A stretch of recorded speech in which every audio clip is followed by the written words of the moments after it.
lorsque l'apôtre Jean a eu le privilège de recevoir cette révélation unique et de la mettre dans le livre de l'Apocalypse, il vivait dans l'une des plus grandes persécutions de son époque. C'est extrêmement important que vous compreniez cette grande persécution comme un arrière-plan pour ce livre. En fait, la compréhension du contexte historique vous aidera à mieux comprendre le livre. Bien-aimés, je veux vous implorer, ne soyez pas juste curieux à propos des derniers temps, soyez prêts pour cela.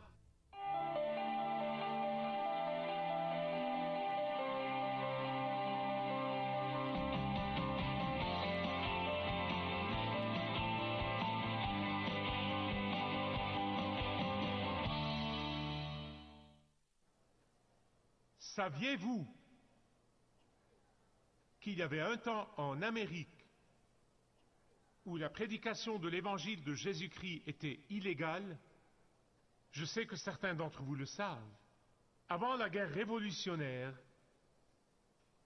les colonies américaines étaient dominées par l'Église d'Angleterre. Et l'Église d'Angleterre a déclaré qu'elle, l'Église d'Angleterre, était la seule autorité religieuse dans le pays. Mais beaucoup de chrétiens ont rejeté que ce qu'ils considéraient comme tout ce qu'ils ont fui les suivent ici. Beaucoup ont dit nous n'avons pas d'autre roi que Jésus. Beaucoup ont dit nous n'avons pas d'autre autorité que la parole de Dieu. Et alors le gouvernement colonial a imposé ce qui est devenu connu comme la grande persécution. Vous vous souvenez de la façon dont le dernier message du livre de l'Apocalypse a commencé, et je vous ai montré que la persécution était, est et sera.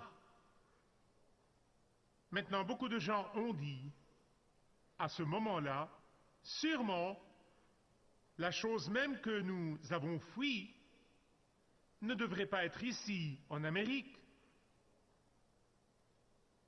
Mais l'Église d'Angleterre a déclaré que seuls les prédicateurs qui sont autorisés par l'Église peuvent prêcher. Mais beaucoup de ces prédicateurs ont été arrêtés. Certains ont été battus jusqu'à ce que leur dos saigne. Le 4 juin 1768, 3 prédicateurs qui prêchaient l'évangile de Jésus-Christ ont été arrêtés. Leur acte d'accusation allait comme suit: trouble de la paix et prédication de l'évangile du Fils de Dieu. C'était leur acte d'accusation. Ces 3 serviteurs prédicateurs ont été représentés par un jeune avocat de 32 ans par le nom de Patrick Henry. Patrick Henry a plus tard commencé la guerre révolutionnaire avec les mots « Donnez-moi la liberté ou donnez-moi la mort ». Le jour du procès de ces 3 pasteurs, Patrick Henry s'est tenu debout avec un morceau de papier flottant au-dessus de la tête dans la salle d'audience. Il contenait l'acte d'accusation de ces prédicateurs, et voici ce qu'il a dit. Ces hommes sont accusés de prêcher l'évangile du Fils de Dieu. Et il le répétait. Ces hommes sont accusés de prêcher l'évangile du Fils de Dieu. Le ciel a déclaré que l'homme doit être libre, libre d'adorer Dieu selon la Bible, et pourtant ces 3 sont jugés pour avoir prêché l'évangile du Fils de Dieu, par la prédication du Sauveur de la race déchue d'Adam. Ce que Patrick Henry essayait de faire tout le temps est de faire honte à la cour pour qu'il leur donne la liberté. Des années plus tard, Patrick Henry a travaillé avec James Madison et Thomas Jefferson et ils ont écrit la loi qui a été appelée le statut de la Virginie sur la liberté religieuse qui a par la suite servi comme base pour le premier amendement de la Constitution. En fait, un certain nombre d'historiens disent que la liberté religieuse en Amérique a commencé par la défense de Patrick Henry de ces 3 pasteurs. Malheureusement, maintenant, je dois vous dire que nous semblons entrer dans une période où notre liberté religieuse est en grand danger si vous êtes un chrétien. Pourquoi je vous dis cela? Est-ce que j'essaye de vous donner une leçon d'histoire? Pas du tout. Mais je veux vous dire que lorsque l'apôtre Jean a eu le privilège de recevoir cette révélation unique et de la mettre dans le livre de l'Apocalypse, il vivait dans l'une des plus grandes persécutions de son époque. Comme je vous l'ai dit, elle est passée, elle est présente et elle est future. C'est très important que vous compreniez cette grande persécution comme un arrière-plan pour ce livre. En fait, la compréhension du contexte historique du livre de l'Apocalypse vous aidera à mieux comprendre le livre au lieu de seulement choisir de petites choses que certains prédicateurs dits prophétiques choisissent. Vous devez comprendre le livre dans son ensemble. Alors laissez-moi vous donner un contexte historique très rapide. En l'an 70 de notre ère, Jérusalem fut assiégée par l'armée romaine sous le commandement du général Titus. Et ce qui s'est passé à Jérusalem et au temple est exactement en détail ce que Jésus a prédit qu'il allait se passer 40 ans plus tôt dans l'évangile de Matthieu, chapitre 24. Le général Titus était le fils de Vespasien, qui était l'empereur à l'époque. Et après la mort de Vespasien, Titus est devenu l'empereur de Rome, mais après moins de 2 ans, il est mort à cause d'une maladie mystérieuse. Et alors son frère, l'empereur Domitien, devint empereur. Et il a exigé que tout le monde l'adore comme un dieu. Il a dit que les gens devraient brûler de l'encens devant sa statue dans chaque ville dans l'Empire romain. Ils doivent brûler de l'encens et ils doivent dire « Notre Dieu est Seigneur, notre Dieu est Seigneur ». Maintenant, en ce temps où Domitien était empereur, tous les disciples étaient morts la mort de martyrs. Ils ont souffert et sont morts pour le Christ, sauf pour Jean. Jean était le seul des 12 qui était encore en vie. Pierre et André ont été crucifiés. Thomas a été tué en Inde avec une lance. Nathanaël a été exécuté ou décapité en Syrie. Philippe a été pendu en Afrique. Et Paul a été décapité à Rome. Jean est le seul disciple qui restait en ce temps. Et rappelez-vous ceci, il avait près de 90 ans. Jean était le pasteur de l'église d'Éphèse. Ceux d'entre vous qui ont visité Éphèse, vous avez probablement été emmenés là où Jean a vécu, où Marie, comme il l'a promis à Jésus à la croix, est venue et a vécu avec lui à Éphèse. Mais comme le pasteur de l'église d'Éphèse, Jean s'est opposé à cette adoration, à cette vénération païenne de l'empereur. Il s'y est opposé et il a mis les croyants en garde.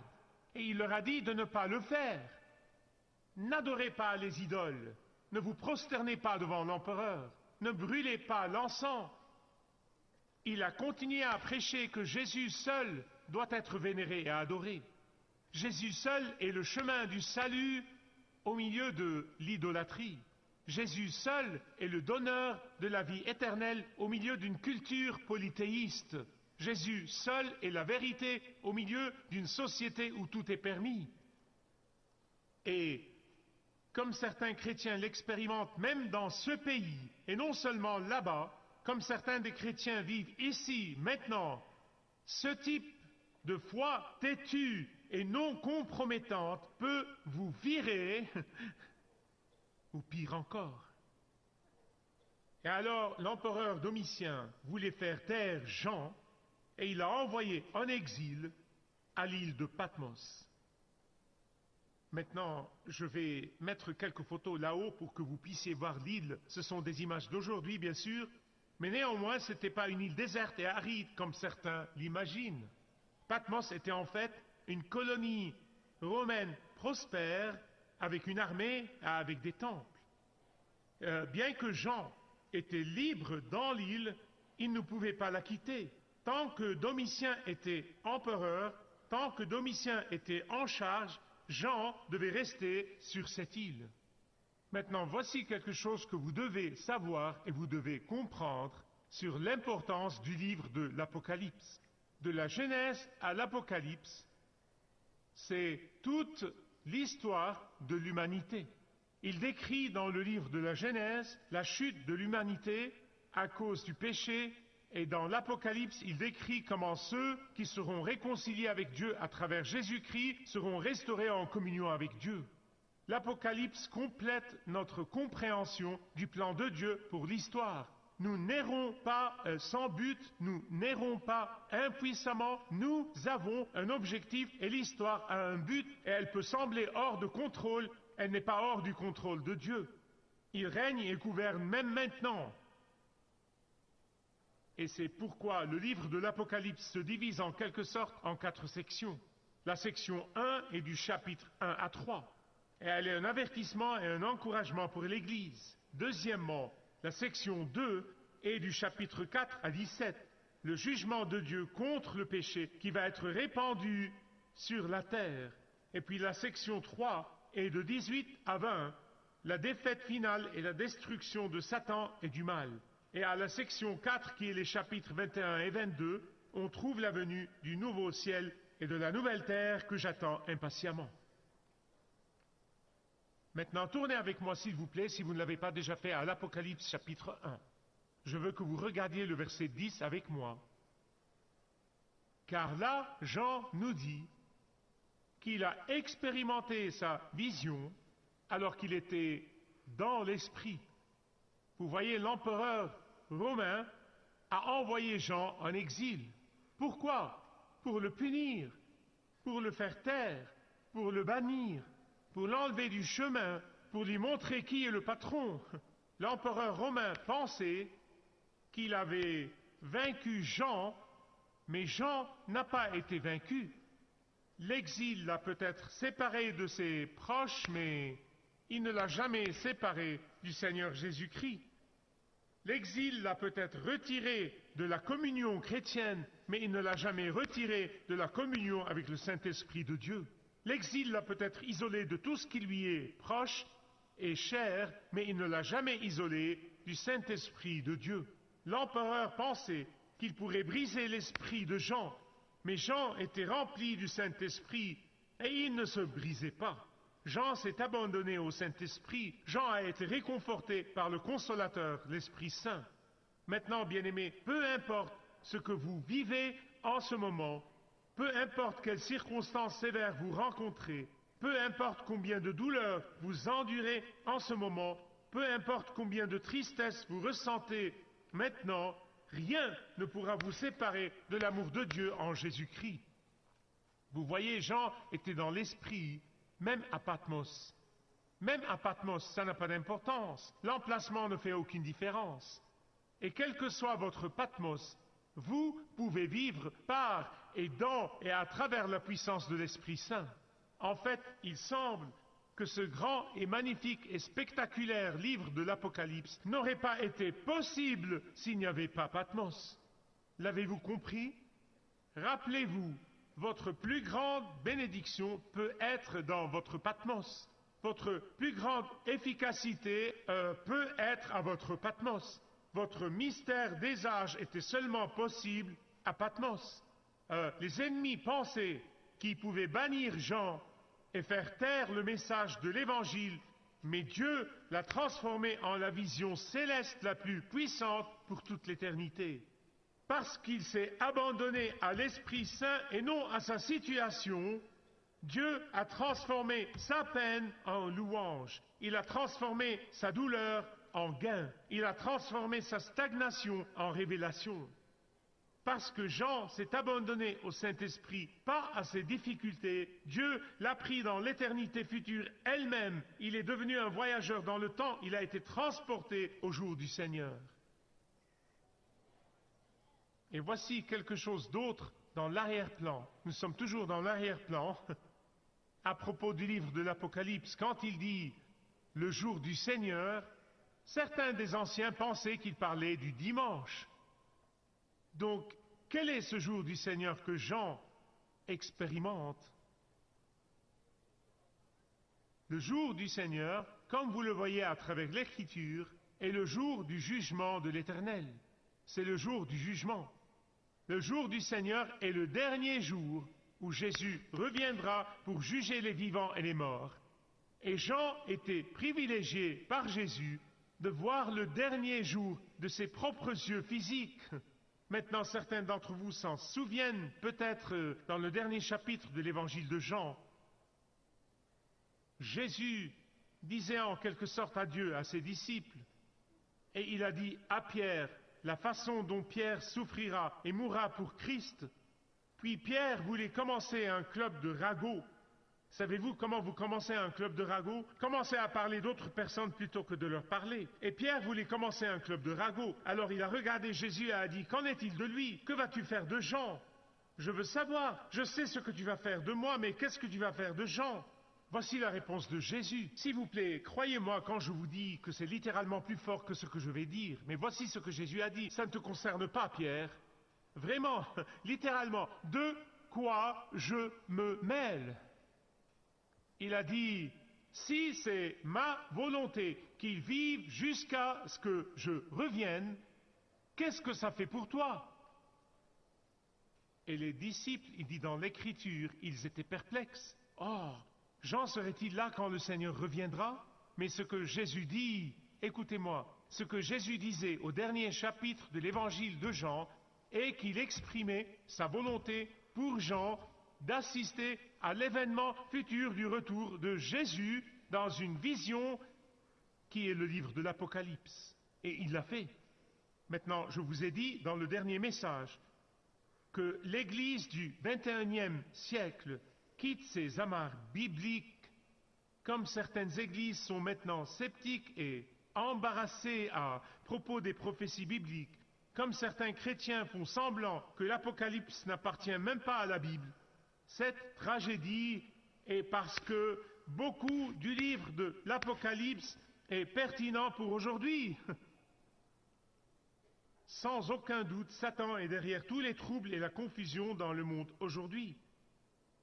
Car vous devez littéralement vivre sur une autre planète pour ne pas voir comment les médias et les faiseurs d'opinion nous disent que vous pouvez avoir des miracles sans Dieu, que vous pouvez être spirituel sans l'Esprit Saint, que vous pouvez avoir le salut sans le Sauveur, que vous pouvez avoir la puissance sans la prière, que vous pouvez avoir la moralité sans la Bible, que vous pouvez adorer la création et ignorer le Créateur, que vous pouvez adorer les forces et nier Dieu, que vous pouvez suivre de faux prophètes et de faux enseignants, et ils préfèrent écouter ces gens-là plutôt que la parole de Dieu. Et ils traitent la parole de Dieu comme un mythe.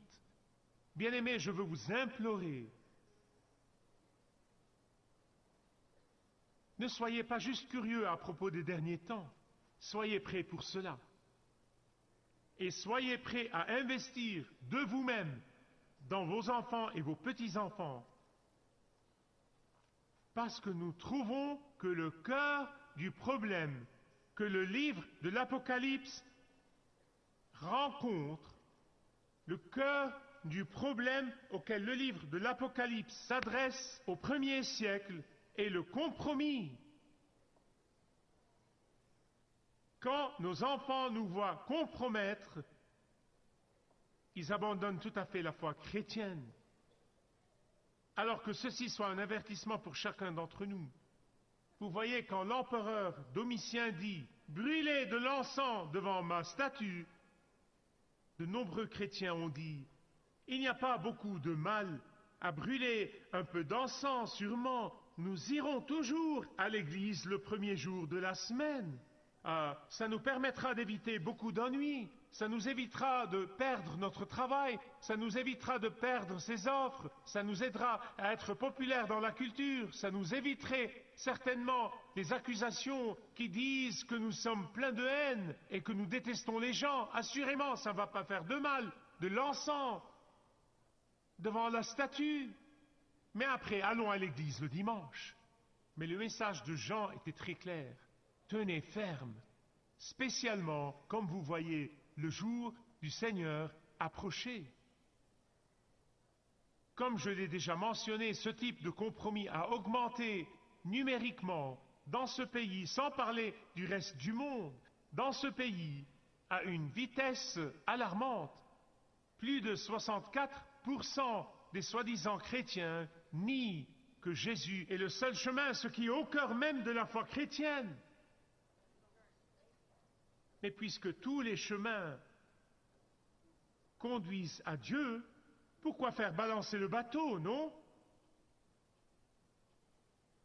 Vous voyez, ce type d'enseignement, je veux vous montrer comment il est arrivé historiquement. Dans notre époque, la plupart d'entre vous, je pense, sont assez vieux pour se rappeler cela, dans les années 80, lorsque le mouvement du Nouvel Âge a éclaté. Ah, vous souvenez-vous de ces jours? Beaucoup de gens se moquaient d'eux, même les comédiens se moquaient d'eux. Ils rigolaient. Mais ils sont maintenant les grands principes de la vie en Amérique au XXIe siècle. Le message à l'époque était quelque chose comme ceci. Dieu nous aime tous. Dieu vit en chacun de nous. Et la réponse à notre problème n'est pas la repentance, mais une conscience plus élevée. Et quand nous devenons éclairés, quand nos yeux spirituels s'ouvrent, nous devenons semblables à Dieu. En fait, le mouvement du Nouvel Âge à l'époque fait semblant d'être d'accord avec Jésus, et il a envahi les églises. Et maintenant, Satan est en charge d'un grand nombre d'églises. Tenez bon, mes chers amis, parce que le jour est proche. Ne cédez pas à l'empereur, qui que ce soit l'empereur dans votre vie, ne vous prosternez pas devant lui. Écoutez, ceci est le plus vieux tour dans le monde, et voilà pourquoi le livre de l'Apocalypse est pour aujourd'hui. Car il nous montre le sort ultime de Satan et ceux qui sont trompés par lui. Vous vous rappelez que je l'ai dit plusieurs fois, à chaque fois que Satan vient pour vous convaincre de vos péchés passés, que vous savez qu'ils sont couverts par le sang de Jésus, quand il vient vous rappeler votre passé, vous le rappelez de son avenir. Et le livre de l'Apocalypse est le meilleur endroit pour cela. Vous voyez, ces gens qui doutent des prophéties de l'Apocalypse sont les mêmes gens qui croient les mensonges propagés par l'évangile du pluralisme. Tenez-vous fermement. Maintenant, je veux conclure en vous racontant une histoire vraie. C'est une histoire vraie qui fera tous les parents et grands-parents se tenir droit et de faire attention. Le choix de l'école, je sais que cela est important, mais plus loin du choix des écoles, au-delà de leur éducation, au-delà de leur bien-être matériel, au-delà de toutes les babioles que nous donnons à nos enfants, connaître et aimer Jésus devrait être la priorité numéro 1 pour les parents aujourd'hui. Il y avait une femme accomplie par le nom de Ruth Montgomery. Elle était l'une des journalistes les plus respectées à Washington, D.C. En 1945, elle était la seule journaliste qui avait été invitée à assister à l'enterrement de Franklin Roosevelt. Elle a interviewé personnellement 6 présidents. Dans sa biographie, Ruth Montgomery a dit que ses parents l'ont emmenée à l'école du dimanche. Ils l'ont emmenée à l'école du dimanche. Certains parents prennent leurs enfants à l'école du dimanche et ils croient que le travail est fait. En fait, elle a dit « Je rêvais de devenir un jour missionnaire ». Mais dans les années 60, elle a formé des liens d'amitié avec 2 médiums célèbres, Jean Dixon et Arthur Ford. Et elle est devenue fascinée par la réincarnation. En fait, une fois, elle a affirmé que dans une vie antérieure, elle était la sœur de Lazare, l'ami de Jésus qui l'a ressuscité. Elle a utilisé l'écriture automatique pour canaliser ses livres à travers des esprits guides démoniaques. Elle a fait beaucoup de prédictions. L'une d'elles était que la 3e guerre mondiale aurait lieu dans les années 80. Quand elle est morte en 2001, elle n'était plus une journaliste respectée. Bien-aimée, une autre victime de la tromperie de Satan. Nous devons être équipés. Si nous avons besoin de quoi que ce soit ces derniers jours, c'est non seulement l'enseignement et l'instruction, mais le modèle de Christ devant la génération suivante. en ne compromettant pas notre conviction, quel que soit le prix à payer. Merci de regarder ce programme.